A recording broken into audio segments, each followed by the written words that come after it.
Those themes are, I think, beautifully and brilliantly expressed, the ethic of command and duty and honor and social inequality in the Dunk and Egg novels, in a form that's not yet so big and noisy and magical, doesn't have any dragons, doesn't really have much magic to speak of, in a way that's going to draw in readers who think, I'm too cool to read a fantasy novel that has dragons in it. And a lot of us who are fans of the books today, we thought that at some point. Why would I read a novel that has dragons in it, you know? Forget that. À-bas-le-ciel.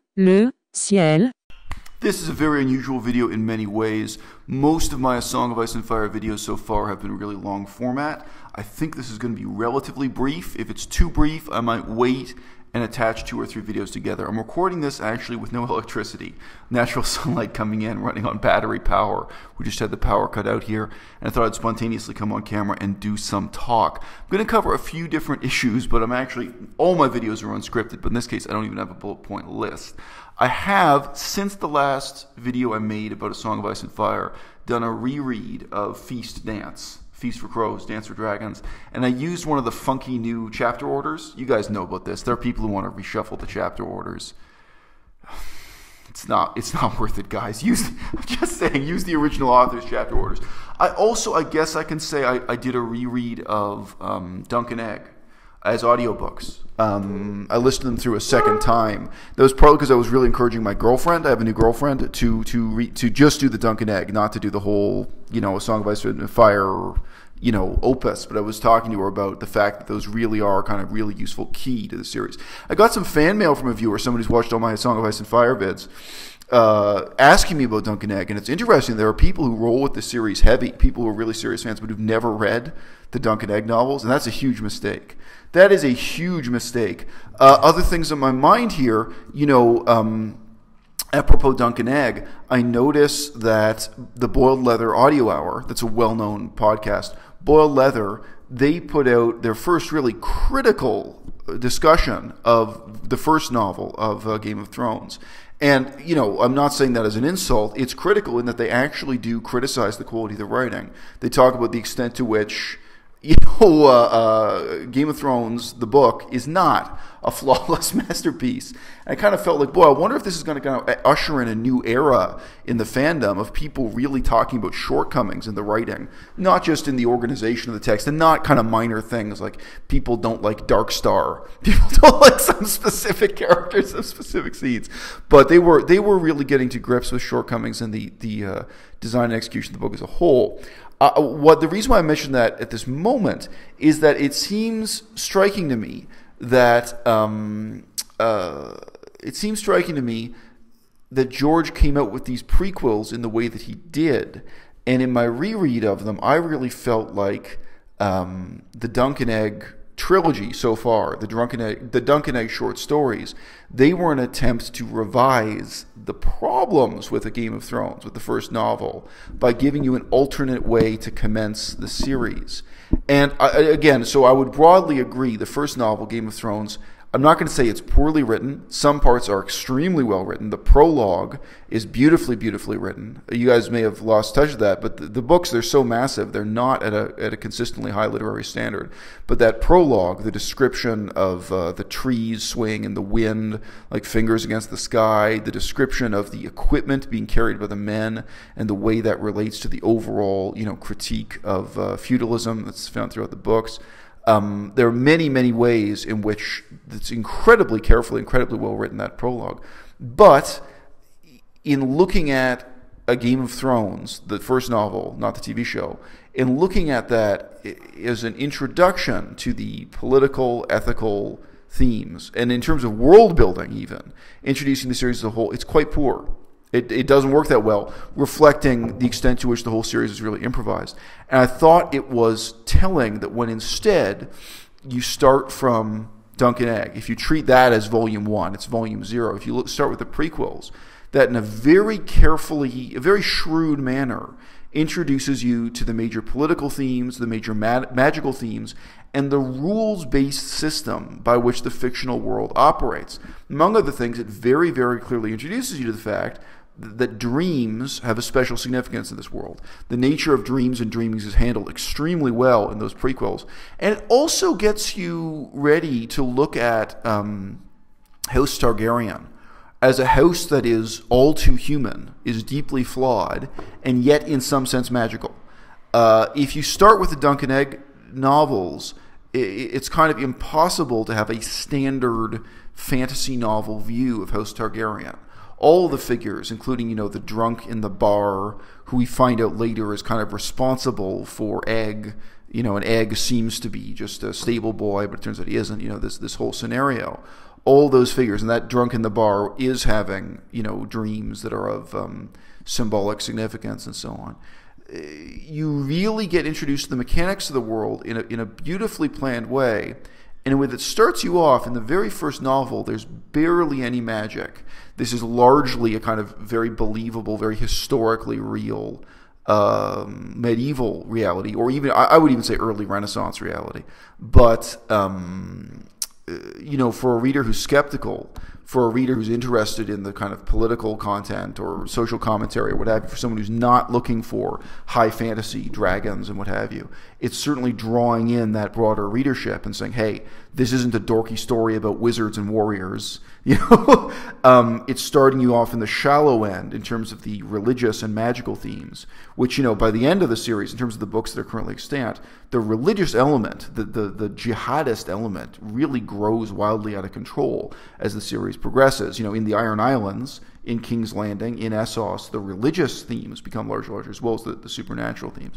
So I just say, broadly speaking, I sympathize with the sort of critical direction that Boiled Leather Audio Hour has taken now, and looking back at the book.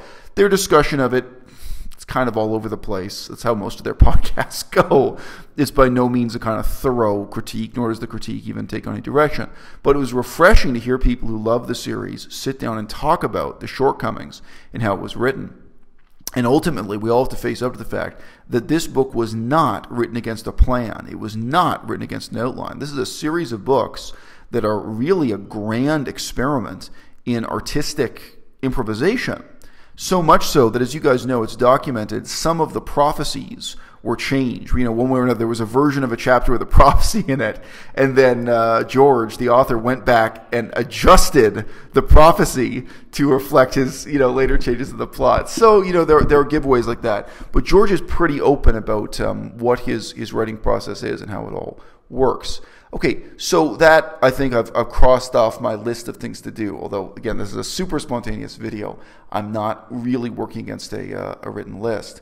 One of the big themes I had in mind in my last reread was the issue of whether or not revenge really is the kind of key to the morality of the book series as a whole. Quite a few people, including Sean T. Collins, but others too, point to the significance of vengeance and kind of claim that this one great speech from Ilaria Sand, her approximate name, the grieving widow of Oberyn Martell. The grieving widow of Oberyn Martell has this one speech dealing with vengeance and the cycle of vengeance and how it's kind of bad and sick and evil, and it's, in a sense, the poison destroying this medieval world. That is one position to take on the novels. But in my last reread, so again, in Feast Dance, if you really look at, for example, the case that Davos has to make when he's on the East Coast, when he's talking to the mermen. God, what's their house name again? Sorry, when he's in the East Coast of the North, he's taken prisoner, he's put in jail, and he's let out and so on. Sorry, I'm forgetting the house name out there. But anyway, we have this series of very peculiar politically charged dialogues. And when Davos is asked what his case is, what it is that Davos and Stannis can offer in trying to recruit these northern houses to support Stannis' cause, the answer he gives is vengeance. That's the only answer he can give. He can't offer them money or land, or he can't offer them much of a hope of victory. What he is offering in the wake of the Red Wedding, he is going around the north trying to recruit people to Stannis' side, and the only thing he can offer them is vengeance. He can't offer them much of a navy, you know. He can't offer them, you know, and he can't even offer them honor, you know, in terms of a war being defined with honor, which is certainly another major theme of the book. This is ultimately a dishonorable and treasonous plot that he's trying to enroll the various houses in. But the one thing he can put on the table in these negotiations is revenge for what happened at the Red Wedding and etc.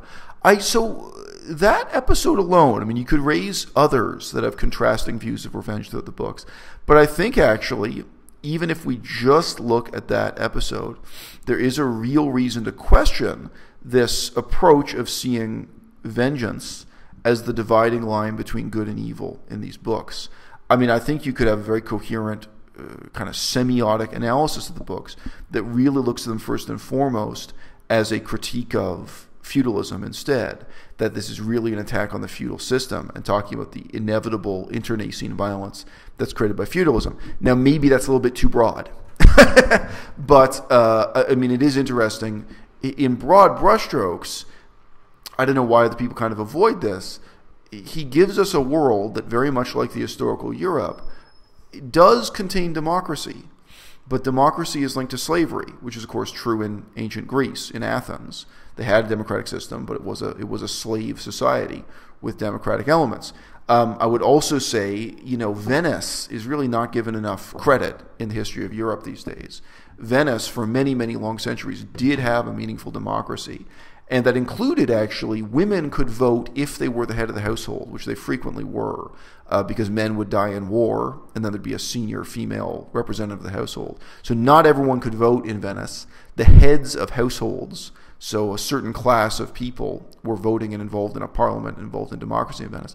But Venice did represent a meaningful form of democracy for many, many centuries. I guess you could say in the medieval world. Imperfect, but also since democracy were imperfect, it was a huge inspiration to people living in, you know, far-flung parts of Europe like Russia and England that at that time were just straight kingdoms and what have you. Many of them looked up to Venice, but Venice also was a slave society. They were at war with other slave-holding empires and slave-holding kingdoms, and slaves were traded there and so on. So, you know, okay, I'm simplifying history. The real history of slavery and Italy's involvement of it and the changing position of the papacy is incredibly complex. Please don't bother to send me hate mail saying, but don't you know about this papal edict? Yeah, I do actually. But with all those complexities set aside, ethos is a side of the world of politics, the human experience, that does offer different, interesting, flawed models of democracy, but those democracies are linked to slavery. And Westeros has zero democracy, but also has zero slavery.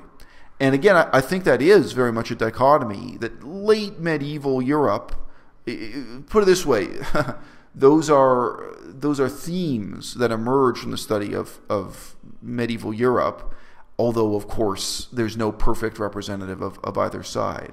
I remember there's a comment in Leviathan by Thomas Hobbes that, you know, the study of ancient Greek had inspired so many rebellions and treasonous plots and civil wars in England. He was just talking about England, not even all of Europe, that he said, you know, we can truly say now, you know, no other civilization has bought the learning of dead languages and literature at so great a price. I think he said at so great a price in blood. Those ideas of democracy from Athens, and again, to some extent from proximate examples like Venice, you know, many centuries later, those did inspire and guide revolutionaries and dissidents in the long, you know, in the dark ages, so to speak, and in the Renaissance and what have you. Despite the very, very obvious flaws that those societies presented, even a cursory glance, even if you're just reading Aristotle. Take a look at Aristotle's Constitution of Athens. You know, it doesn't take a genius to see that this doesn't represent an ideal. This was an all-too-human set of compromises. Constitution of Athens, by the way, you can see very clearly the tribal element of government that's almost always removed. So look, this brings me to another one of the themes I wanted to talk about here. In addition to the rereads I've just mentioned, and again, I'll just restate, I do think it's really important to read the Duncan Egg novels. They're an integral part of the corpus as it now exists. They're canon, and they are better than Game of Thrones as an introduction to the world, as a first. And that's why I was encouraging my own girlfriend to read them. I really feel, even though their redeeming qualities are subtle, They really have a lot of redeeming qualities. I've also been reading some of the Thousand Worlds books. God, let me tell you, that saying from George R.R. Martin that his only interest is in writing about the human heart in conflict with itself, that is true, but we can say that it is true to a fault. A lot of his science fiction stories, a lot of the Thousand Worlds stories, they are just about human sentimentality and nothing else. There's nothing else there. The story is just sentimental. It's just about human feelings and the conclusion of the plot, if there is a plot. In some cases, there's no plot. There's just an aesthetic and wallowing in some emotions and some emotional turmoil, and then it's over, and then it peters out. Wow, this is a really sentimental author. And I'm glad he evolved past that. We're judging him. Some of the stories we're talking about, 1979. So he has improved as a writer. But boy, they're really, to a remarkable extent, a lot of his science fiction writing is not plot driven, and it's not even politically or thematically driven. It's just about, as he says, the human heart in conflict with itself. So very, very strange to examine. One of the themes that Martin is really interested in consistently from his science fiction through A Song of Ice and Fire is this idea of devolved races, devolved species. And some of you watching this video now will have first encountered my channel because I made the claim that Preston Jacobs had not interpreted a certain story correctly, that he had not interpreted in 7 Times We Never Kill Man correctly. So that's not worth summarizing. But that is a science fiction story where I was saying, no, the main turning point, the main kind of kink in the plot, the unexpected irony that the plot is playing with is that the people perceived as aliens are not aliens. They're devolved human beings. Now, quite a few people wrote into me to complain that this was impossible. And it's not impossible. Go back and read the text carefully. As I said, there are quite a few hints dropped in it. And if you don't accept that, then a lot of things in the plot are meaningless. They're kind of there for no reason. And when you do accept that, you say, oh, okay. So this was a subtle little poke in the ribs to the reader. Well, guess what? If you read A Song for Laia, which I had not read at the time I made that video, A Song for Laia is based on the same trick. And so for one thing, in Song for Laia, it's not so subtle. It's explicitly stated to you that the people they perceived as aliens are in fact devolved humans who were somehow cut off from civilization. And in both stories, in both A Song for Laia and 7 Times Never Kill Man, in both stories, the timeline is admitted to be incoherent. It's admitted to be somehow impossible. So in A Song for Laia, we're told that this alien species appears to be older than human beings, to have lived on this same planet continuously. I think they say 13,000 years. That they have a civilization that's so old they couldn't possibly have been colonists from Earth, cut off from Earth. And likewise, some people wrote into me to complain that 7 Times Never Kill Man, the alien species in that, if you actually read the whole thing carefully in the Thousand Worlds cosmology, it doesn't make sense that they could have been colonized from Earth and then cut off from Earth. Right. Both novels, both novellas or both short stories, whatever I'm going to say, both play with this, right? And it's probably just because George was interested in toying with that idea. I'm sorry, one of the other novels, I'm forgetting the name now, it also talks about the fact that most of the crazy theories and rumors in this fictional universe of far-flung colonies being cut off from the Earth didn't make sense and were impossible, that it wasn't possible for colony ships to have reached that far within so many centuries and so on and so forth. And yet those rumors persisted. So we've actually been told in many different stories in the Thousand World Corpus that the chronology of how different species ended up in different places doesn't make sense or is mysterious or self-contradictory. Whether or not that's because he was interested in time travel or some loophole or just some theme he wanted to play with, or if it's just part of this overall sense of keeping the reader kind of off balance. The guys at Boiled Leather, they've commented that George's writing style in some ways resembles film noir in that he wants to pull you into a world where there's tremendous complexity and a kind of incoherence of information. You get the sense of political complexity, you get the sense of plots and intrigues all around. But as in a film noir, where it seems like there are so many plots going on, there's so much corruption, you have the kind of ostentatious presence of police enforcement in a kind of typical film noir story. But at the same time, you have this sense of anomie, of lawlessness, of aimlessness, of a world and a plot that's moving off in all directions at the same time. That's certainly something George plays with a lot in both the science fiction and I'd say in the first half of the A Song of Ice and Fire series as we have it now. Now, I am not saying that he does this to make puzzles that are impossible to unravel. I think aesthetically, it's giving you, the reader, the feeling that there is so much to unravel in every direction, nobody can know it all. And he has said that, explicitly. I remember one of the storylines where he's talking about the fact that there are so many space aliens, there's so much that's unknowable. That's the one about the hub planet where this guy gets abandoned and so on. Quite a few of the stories play with that. It's, there's no point quoting this stuff chapter and verse. We're just talking about general thematic concerns. In any case, in looking at this story, A Song for Laia, it's not so mysterious here. In A Song for Laia, these telepathic protagonists, the two main characters, arrive, and they're introduced to this alien race as aliens. And they conclude openly. This isn't in the subtext, so unlike Seven Times Never Come On, it is very explicit in the text. They say, this is a group of human beings who have regressed.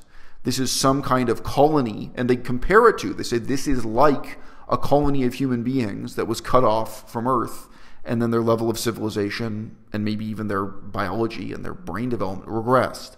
That somehow these people are human, or they're a subspecies of human, or they're a deviant group from humans. But they're not truly alien. So I'm poking in this comment after the fact.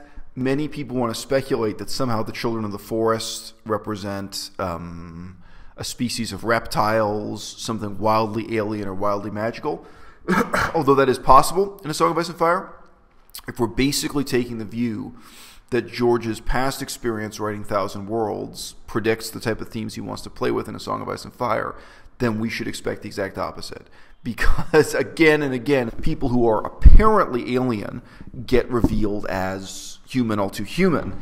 And that even includes Bitterblooms, by the way. So in Bitterblooms, the female temptress character, Morgan, alluding to Morgan Le Fay, she's apparently an off-worlder at the start. Whether that's just a human from another planet or some kind of other species, or we wonder if maybe she's an immortal or something, very long-lived alien. And it's in there in just one line. But it's revealed to us in the conclusion of that story that no, she's a local native of that planet. Because she says to the protagonist, I wanted you to believe this was real. She presents her with these illusions. I wanted you to believe this was real the same way I thought it was real when I first came here. And it's clear from that line that she's a local person, she's from that planet, who somehow took over that spaceship and can't use it anymore. The spaceship can no longer leave the planet. Whether that's because the person immediately before her was a true alien, she took it over, or perhaps she's the next in a succession of local peasant girls who somehow took over the spaceship in this medieval world.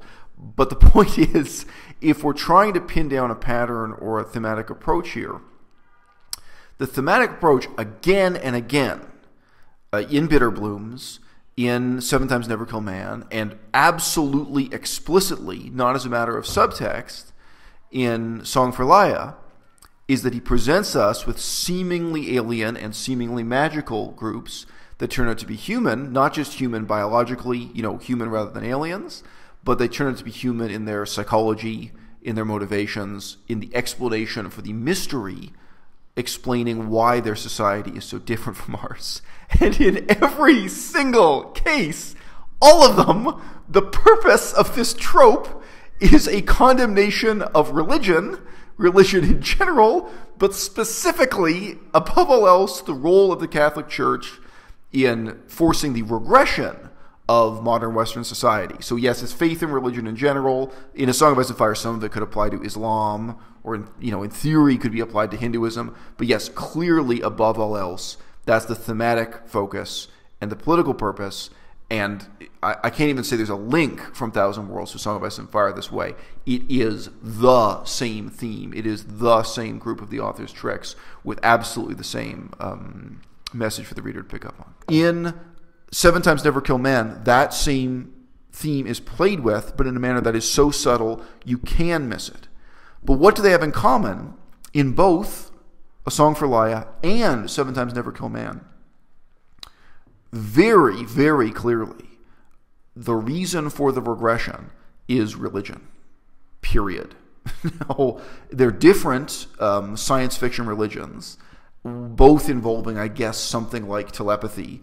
I don't want to get into too much detail. In Seven Times Never Kill Man, there is a religion that provides this alien species, who are, again, really secretly devolved human beings, provides them with peace, order, good government. They have no war. As far as we know, nobody is starving. But they have a very simple utilitarian culture. They never achieve the great things that humanity achieves. Instead, they've regressed into these kind of simple-minded culture, and also even their reproduction is controlled by this religion. They're sexual order, so they don't overpopulate. They don't have problems resulting from overpopulation. They live in an unnatural balance with nature. Okay, in A Song for Laia, very different scenario, because the relationship between the religion and the believers is predatory. That the god, in quotation marks, this religion actually does devour the believers when they're about 50 years of age. And it's explicitly stated in the text. Again, this is not subtext, not interpretation.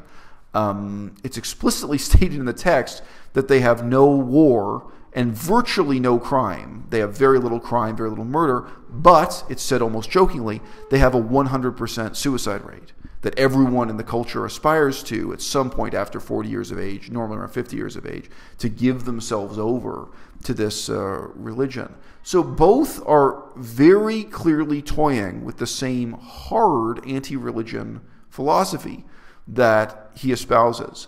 Now, there are other science fiction writers who are seriously interested in this. I have not read it at all, but the Golden Compass series. The Golden Compass is a series of books, and the first part was made into a movie. I saw that movie. I wasn't paying that much attention. My girlfriend at the time was paying a lot of attention to me. I was literally on the couch with my girlfriend with that movie playing. It's a long time ago now. But I was kind of trying to follow the movie, because the one thing that was interesting to me there was, here's a science fiction story that is really seriously denouncing the Catholic Church, the role of the Catholic Church in the history of Europe. Now, likewise, I do think we can say that one of the major themes for George in these Thousand Worlds books, and to some extent in Game of Thrones, but less so in Game of Thrones than in those stories I just mentioned, Thousand Worlds, George does have this view that the significance of the Catholic Church in medieval Europe was the regression of civilization, that civilization devolved in that period. And it's interesting, this features in, I think, all of his political and moral and religious thinking, George. You guys may have already noticed I don't, in general, like to make predictions about the book. I just think that's not a great use of our time and intellect in offering this kind of analysis. However, I'll poke in here. A lot of people would like to forget that they made videos or wrote articles interpreting the text as if the direction the story was going in was that Stannis would save the day, that the religion of Stannis, this bloodthirsty monotheistic religion that burns people at the stake, was going to be the savior for Westeros to some extent. And if you've read these Thousand Worlds books that so clearly have this very, very strong anti-religion message, anti-medieval Catholic message especially, you have to know that is not possible for our author. The progress of the TV show has left all of us wondering what is going to happen with Stannis' plotline. We have no idea really what happens next with Stannis in the year 2017 as things stand. However, it is completely impossible that the moral of the story is that people should rally around this religion that the author quite literally demonizes, and that his whole corpus of works prior to A Song of Ice and Fire makes very clear.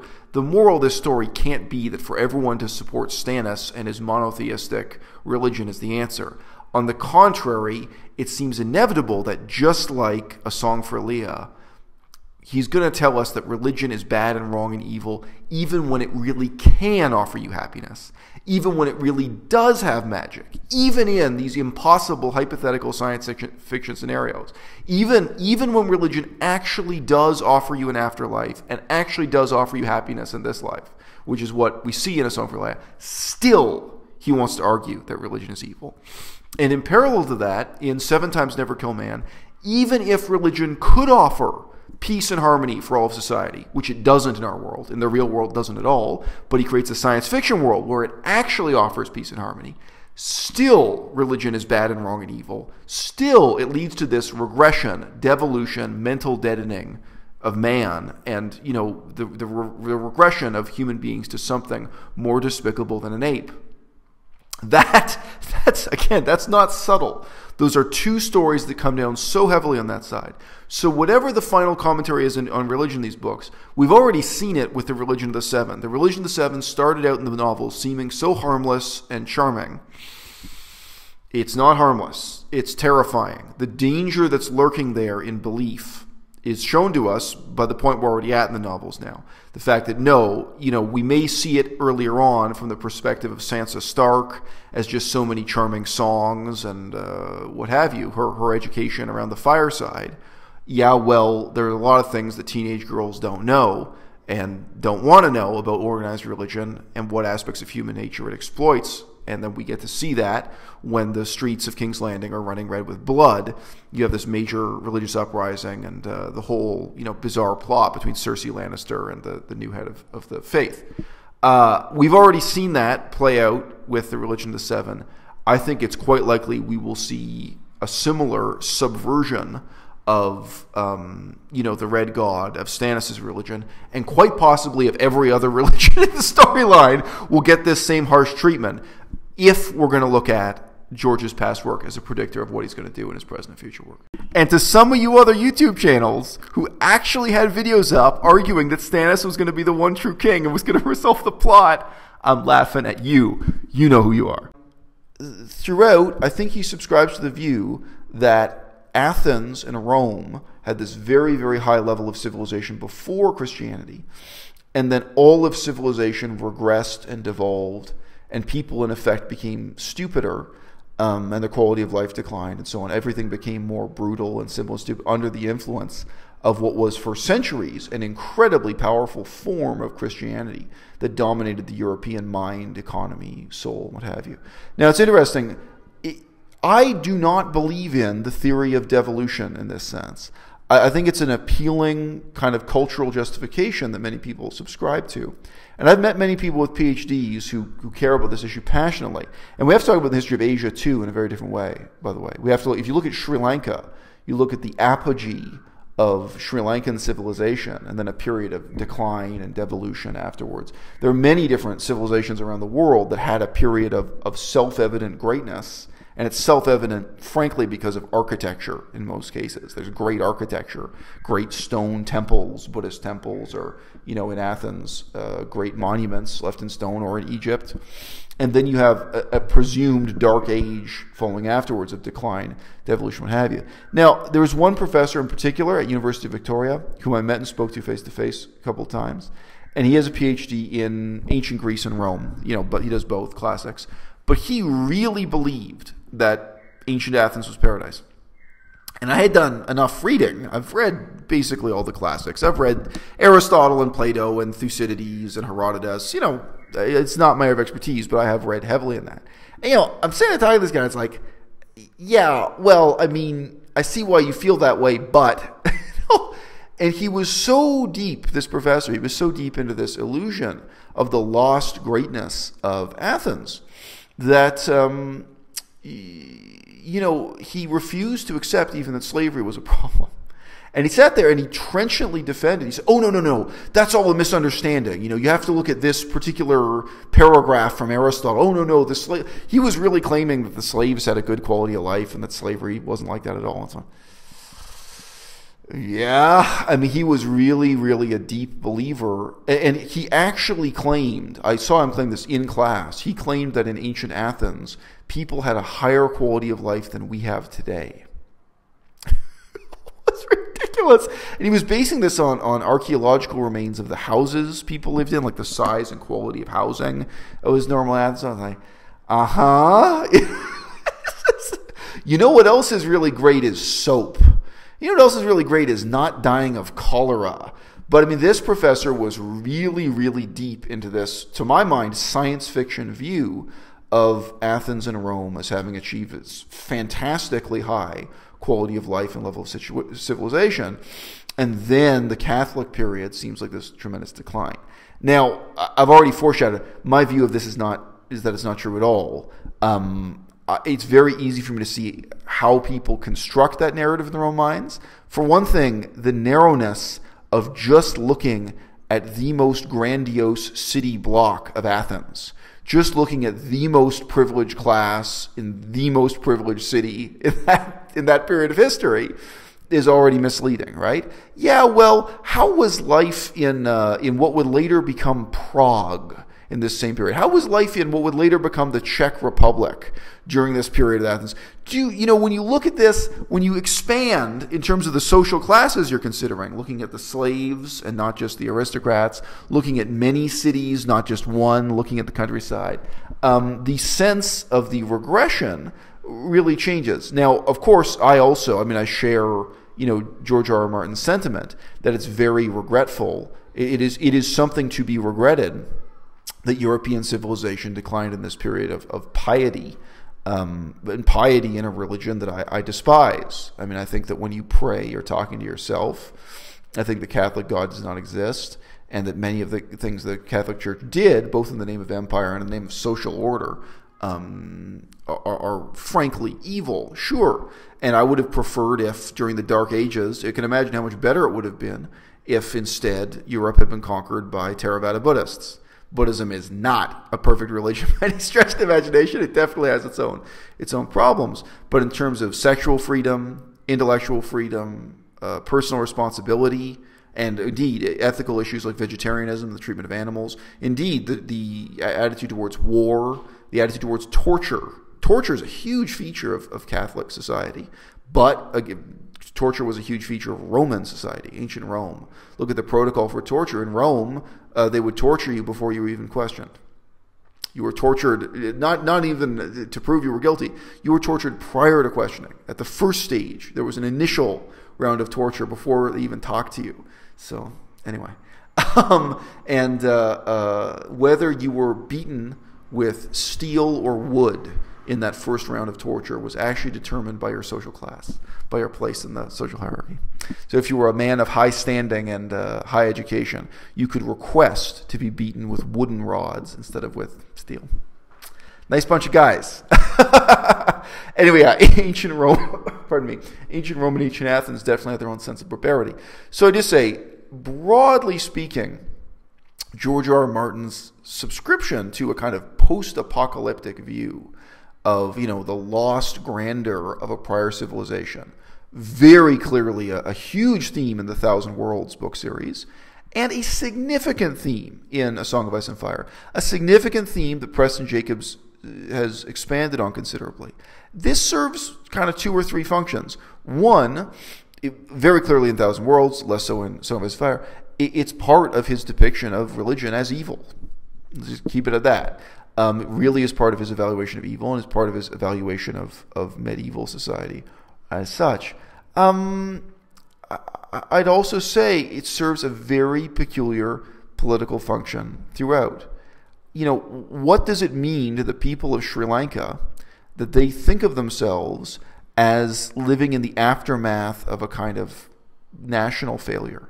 That they look back on these beautiful stone monuments, and which are fabulous, by the way. I mean, genuinely, the ancient monuments of Sri Lanka are much more beautiful and much more impressive than anything I ever saw in Europe. I've seen a lot of ancient monuments in Europe. Really, they have these fabulous, fabulous remnants, both Buddhist and just aristocratic, just, palaces for the aristocrats.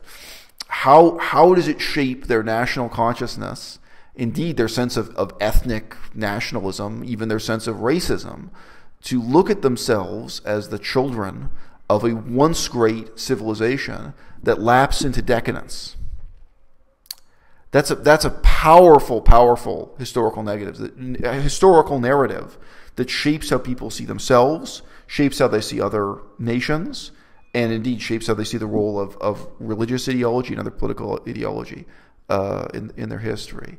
And I mean, likewise, you know, I do think that George is setting us up for some payoff in that respect, whether it's a commentary on the politics of the real world or just a commentary on the politics of Westeros. Preston Jacobs has certainly drawn attention to some incredibly subtle strands. You know, I mean, the sense that there's the lost civilization of Valyria, but even the sense that there's the lost civilization of Croyane, the sense that there's the lost civilization of the Iron Islands. You know, there are all these fundamentally conservative, backward-looking nation-states. I mean, the Iron Islands is absurd, but it's very sincere. Those people see themselves as trying to get back to the old way. And there are several different versions of the old way. That's the kind of complexity he builds into this world, right? You know, several different competing visions of what their lost glory was supposed to be and how they're going to recapture it. The sense of political leaders now being in the shadow of a once great civilization that they have to resume. Certainly a major, major theme. And one that, this is a rare case when I can say, I really do not sympathize with George's approach, actually. Actually, I'm hostile to that reading of you know, modern Western civilization or real medieval and Renaissance history. Okay, wrapping it up, I covered maybe 3 major topics in this video. Let's ask the question, do any of these really matter? Third things first. Yes, this issue of the lost greatness of a past civilization really matters. It's huge, and you see it even in the drama surrounding the Faith of the Seven in the capital city and this notion of them trying to get back to their roots and trying to revive something from the past. I think if you made a flowchart of all the players in the game where we're at right now in the novels, how many of them are fundamentally backward looking? I mean, they're already in the Dark Ages, and they just want to make it darker. They're not looking forward to something progressive and positive in the future that's better. They're looking back to a past historical ideal. Again, whether it's the Iron Islands or the Faith of the Seven in the capital city, this sense of a restoration and chasing after the spirit of the lost greatness of their fallen civilization. We see that from so many angles. And I think there are very, very few players that actually have a progressive or forward-looking ideology of any kind. Now, again, the exception, you can look at someone like Daenerys Targaryen. I think everyone, okay, not everyone, the majority of people seem to miss the extent to which the later books are an indictment of Daenerys. And we're not shown Daenerys the liberator. We're shown Daenerys who, as soon as it's convenient, as soon as she feels uncomfortable, is selling out her own principles. She says she's going to liberate the slaves, and she allows them to be sold back into slavery. She makes these terrible compromises. She makes the wrong decision at every turn. If you make a flowchart of the decisions Daenerys makes, it's like every single one is the wrong decision, you know? You know, teenagers shouldn't be tyrants. You know, this is like I talked about in an earlier video. But I think it can be questioned in an open-minded way. We don't know yet. Is Daenerys actually representing something positive and progressive and new? Or is she offering something regressive? Because at the end of the novels as we have them right now, this is recorded in 2017, we don't have the next book yet, Daenerys ends by resolving that she's going to go back to her house words to fire and blood. I mean, okay, she makes this resolution when she's, you know, dehydrated and hallucinating in the middle of the desert, and, you know, she's got amoebic dysentery or some other illness like that. We don't really know what she's decided at this turning point in life. We have this major turning point. It may be that Daenerys decides that her function is to restore the grandeur of House Targaryen or to restore the grandeur of Valyria. We don't know. She may now take a fundamentally backward-looking restoration aesthetic of trying to get back to that grandeur, in part because her one progressive thought, the abolition of slavery and the creation of new forms of government, which included also in the lesser cities she conquered, you know, before Meereen, that she tried to set them up with a new form of government. You know, she said, okay, I'm going to assign these 3 people to rule in a triumvirate. It's going to be a little bit more democratic and equal. and then that collapsed, and they had civil war, and they ended up with a dictator, and then plague broke out. You know, all of her experiments with new forms of government, genuinely progressive forms of government in the smaller cities she conquered, those ended in failure. So maybe she now will basically become a backward-looking fascistic conqueror also. We don't know. But most of the players in the game, most of the civilizations, do indeed seem in this way to be trying to restore some sense of lost greatness. So does that matter? Yes, it really matters. And is George critical of it? Well, he is using it definitely as part of his critique of religion. And there is no doubt that as these books have progressed, religion has become a greater and greater theme. Does the theme of devolved humanity matter? Yes, to a massive extent. I think basically what we're going to find is that all the non-human species within A Song of Ice and Fire are devolved humans. In a sense, the White Walkers are devolved humans. We kind of had that revealed already. They're not a separate species. They're devolved humans. I think, the others, there are a number of other hominids that basically seem to be devolved humans throughout the book. And that is a theme he played with throughout the Thousand Worlds series in a major way. I think it's a minor but significant theme in A Song of Ice and Fire. And again, that's maybe a little bit different from Preston Jacobs' emphasis on science fiction elements, where he doesn't want to believe there's any magic. But anyway, whatever. We'll see if Preston wins his bet when it's all said and done in his anti-magic perspective on this. The question of revenge as a major moral criterion throughout the books. Is this really about vengeance? Is this an indictment of vengeance? Or is this an indictment of feudalism? After my last reread, I did basically conclude that the vengeance-centered model that many readers adopt now, again, the guys at Boiled Leather, they really champion that view, that this is kind of the ultimate theme overarching these books, is a kind of critique of vengeance and the cycle of vengeance. I find that less convincing. I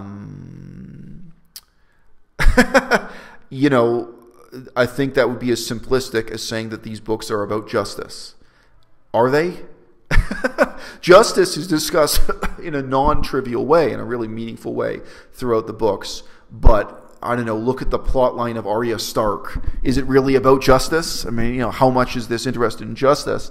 And sure, I'm still open-minded. I feel in a very fundamental way the books have a lot to say about feudalism, but what is it ultimately that they have to say about feudalism? One of the clear themes, again, this is, to my mind, kind of a stronger approach than putting the emphasis on vengeance, is that he's really explaining to you throughout how land ownership and advancement, the nature of advancement and land ownership in feudalism, force people to constantly engage in petty acts of violence and betrayal and backstabbing and civil war. That's very clear to me. But I don't think vengeance is the main point there.